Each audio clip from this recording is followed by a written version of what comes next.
She was rejected, but heaven chose her. You feel it in your chest every single day. You feel the weight of being chosen last, overlooked, dismissed, cast aside. Maybe your own family made you feel like you were too much or not enough.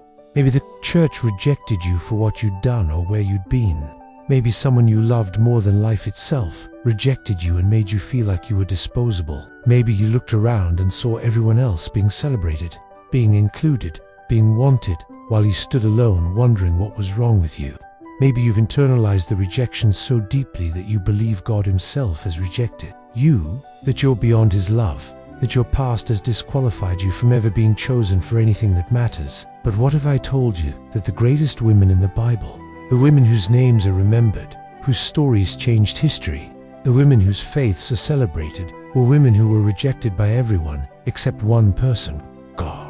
What if the very rejection you're experiencing right now is not a sign that you're unworthy, but a setup for one of the most powerful moments of your life? What if heaven is about to choose you in a way that'll make every rejection you've ever experienced look insignificant? Today, I'm going to tell you the story of a woman who was rejected by society, rejected by her family, rejected by the people closest to her, but who was chosen by heaven in such a radical way that her name is still spoken thousands of years later. And I need you to understand that her story is your story.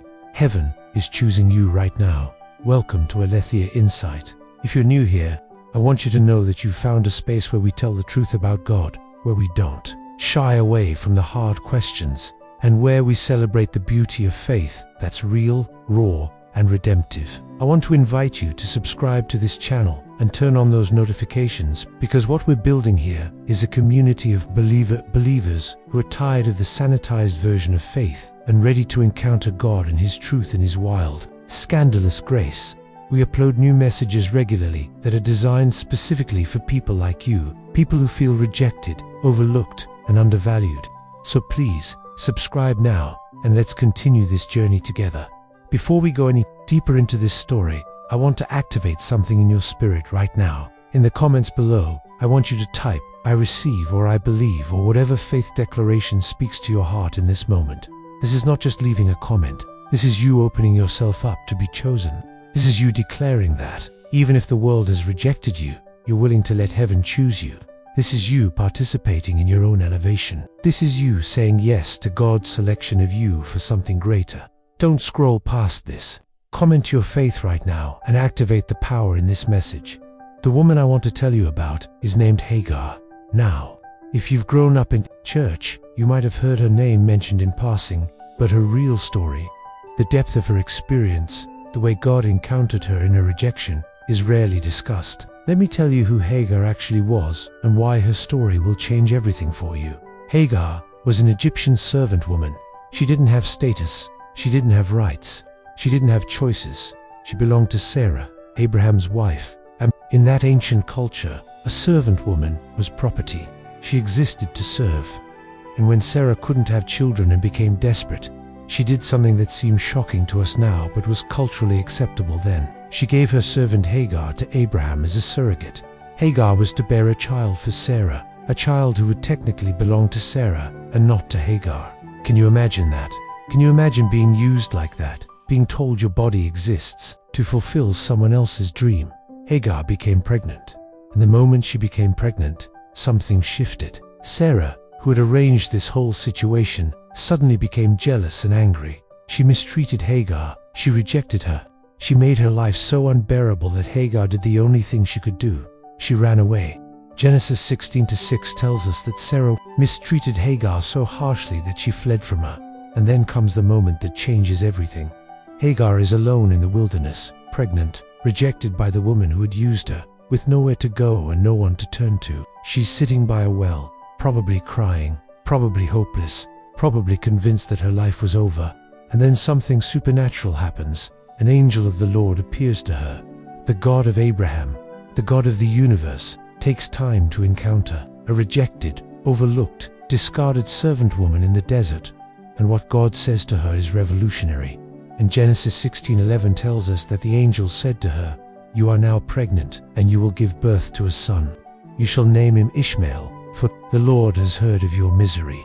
The Lord has heard of your misery. Think about that. In a moment when Hagar felt completely unseen, completely forgotten, completely rejected, God says, I hear you, I see you, I know what you're going through, and I'm going to do something about it. But it goes even deeper. God doesn't just acknowledge her pain. God tells her that her son will become a great nation.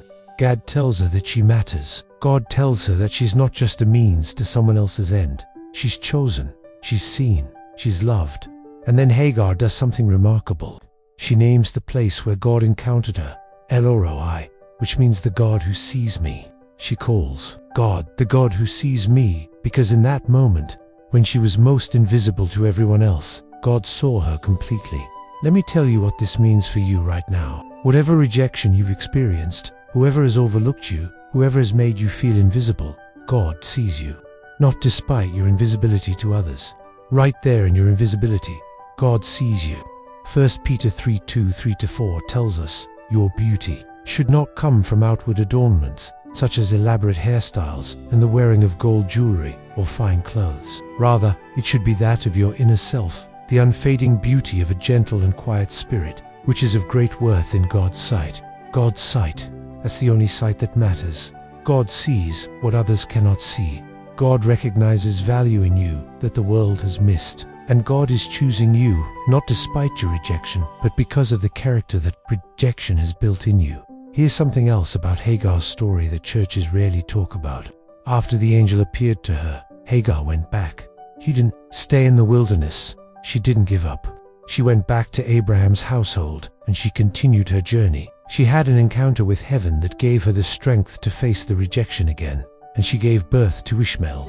And even though the situation remained complicated, even though there were still difficulties, Hagar had been marked by God. She had been chosen by heaven, and that changed everything about how she saw herself. If this message is starting to resonate with you, please like this video.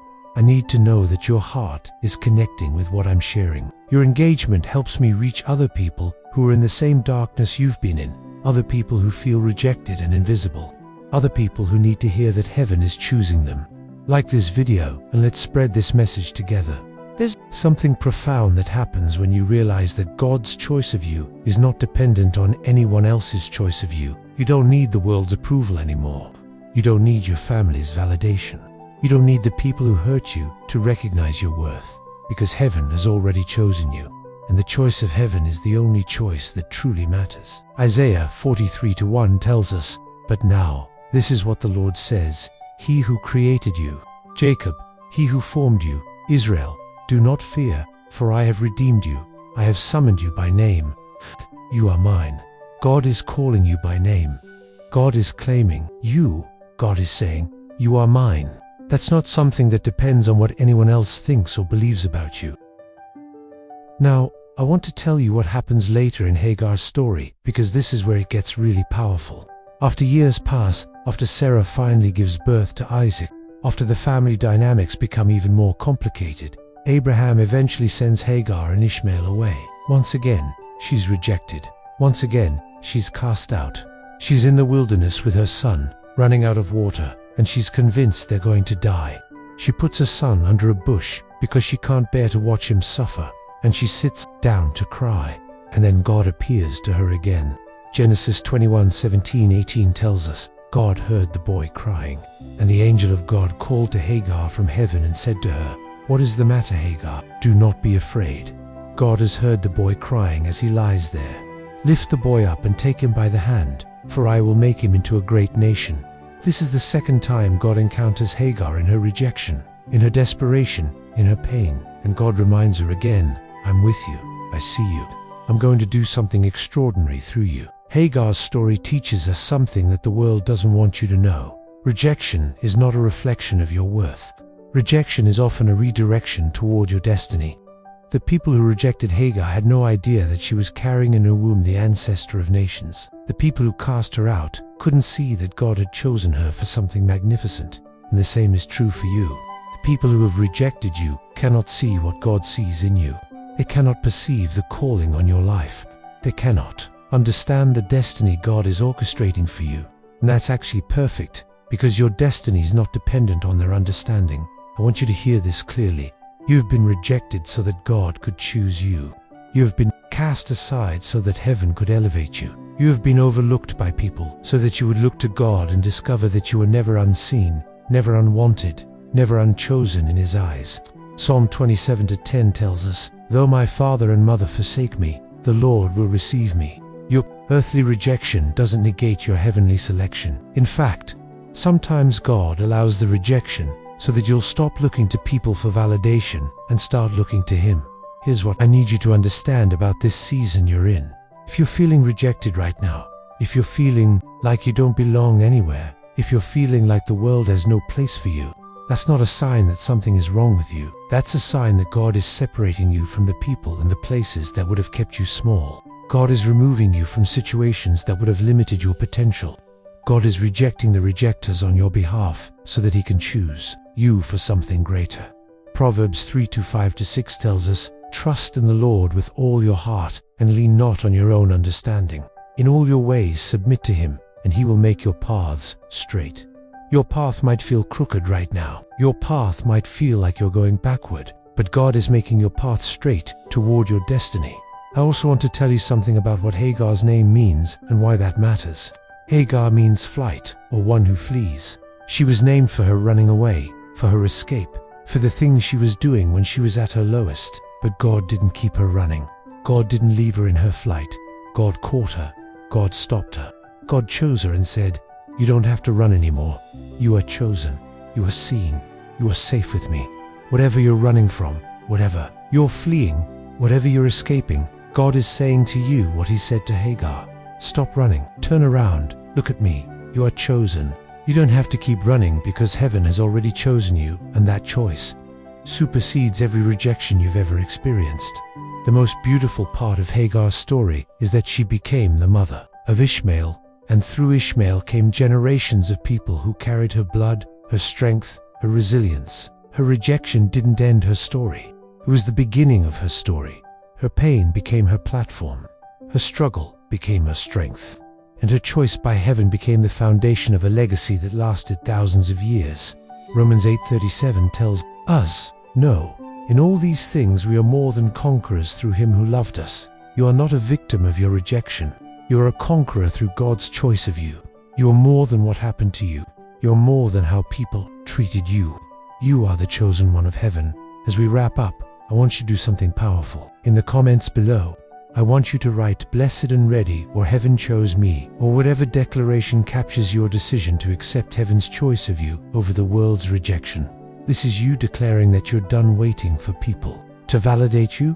This is you announcing that you're accepting God's selection.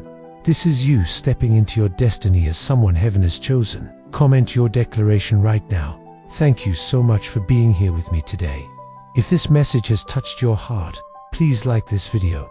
Let me know that Hagar's story and your story of being chosen by heaven has resonated with you. Please share this with someone who feels rejected, overlooked, and invisible. Your engagement helps me reach people who desperately need to know that their rejection is not their final destination, that heaven is choosing them right now. If you haven't subscribed to Aletheia Insight yet, please do that now. Turn on your notifications so you never miss a message that's designed specifically for you, for your season, for your pain, for your breakthrough. We're building a community of people who understand that being rejected by the world is often the greatest gift because it forces us to look to heaven for our validation and our selection. You are chosen. Heaven chose you. God saw you in your lowest moment, in your darkest hour, in your deepest rejection, and He said, "This one is mine. This one is chosen. This one is going to be part of something extraordinary." And that selection by heaven is more powerful than any rejection you've ever experienced. Hold on to that truth, live from that truth, and watch what God does when you finally believe that you are heaven's chosen one. God bless you, and I will see you in the next message.